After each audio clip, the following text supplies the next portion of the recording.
So in this paper, there's basically, it was a right-wing proposal, but nevertheless, you see it coming to pass today with the proposal to divide Iraq into three parts, which is not what Iraqis want. Iraqis, the majority of Iraqis want the occupation to end. They want the restoration of Iraq. A clean break, a new strategy for securing the realm, came afterwards, but also in the spirit of a strategy for Israel in the 1980s by Oded Yanon. That paper was written, A Clean Break was written by Richard Pearl, Douglas Feith, and David Wormser. All three of them had high-ranking positions in the government of Benjamin Netanyahu in 1996, and that paper was written for that administration in Israel. That paper called for three major objectives. Cutting off peace talks with Yasser Arafat, it was 1996, keep in mind. Launching military assaults on the occupied territories of Palestine, and those two things ended up happening. And the third objective was deposing Saddam Hussein.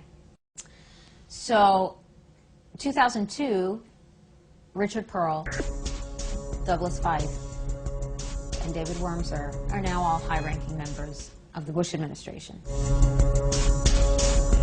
Richard Pearl, head of the Defense Policy Board, which is an advisory group to the Pentagon. A third of its members had ties to companies that got billions of dollars of contracts when we decided to go to war. So again, conflict of interest. But he was involved, and he was a big cheerleader for attacking Iraq. A high-ranking member of the U.S. administration that was formerly a high-ranking member of the Likud administration. So Americans need to have that information and then ask themselves, where does their loyalty lie? Whose agenda does this serve? Who does this benefit? Does it benefit the American people? Does it defend American national security to send our troops, including the National Guard, 8,000 miles away?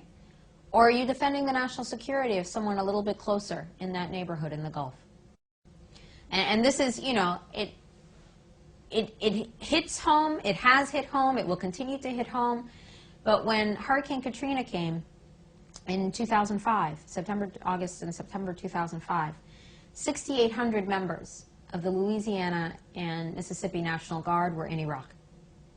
And they asked Michael Chertoff, who's also a Zionist neocon, they asked him, you know, why don't you bring the National Guard home? And they're like, well, we sent them to Iraq for a reason. We would only bring them home if it were an emergency. If Hurricane Katrina was not an emergency, then maybe a hurricane that hits Malibu or the Hamptons is an emergency, not victimizing poor black people predominantly. But that's the reality, is that high-level members of the administration have ties to corporations, have ties to foreign governments. And Douglas Feith actually had to resign from his position in the Pentagon. He was the third highest ranking civilian in the Pentagon. And then he began to be investigated by the Senate Foreign Relations Committee and the FBI because top secret U.S. information on Iran's nuclear program was leaked to the Israeli government through his office. There were issues there about ties to AIPAC, the American Israel Public Affairs Committee. So we have to ask ourselves, are our tax dollars being used? Are the people deciding where they go? Do they care about our well-being or somebody else's? And that is the ultimate question, because that's what the Bush administration is telling us, that we're doing this for you, we're protecting you, this is all for you.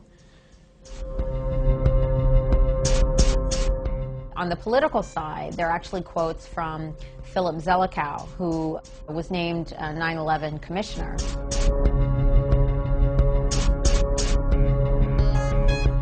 He's one of the neoconservative Zionists who is in the Bush administration's cabal at the time of the invasion. And he's speaking at University of Virginia in September of 2002. He said, "Why would Iraq make nuclear weapons and attack us with nuclear weapons? I'll tell you what the real reason is. It's to protect Israel. But this is not a good sell to the American people."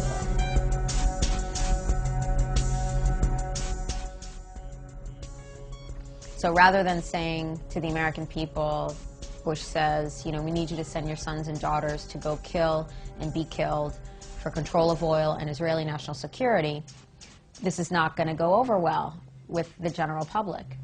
But September 11th happened. We were made to be afraid. The whole country was in a state of shock. We were lied to and said Saddam Hussein did it. We were lied to and told that he had nuclear weapons and would strike us in 45 minutes.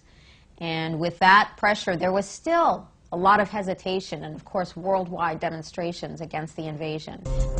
Americans need to have that information and then ask themselves, where does their loyalty lie? Whose agenda does this serve? Who does this benefit? Does it benefit the American people? Does it defend American national security to send our troops, including the National Guard, 8,000 miles away?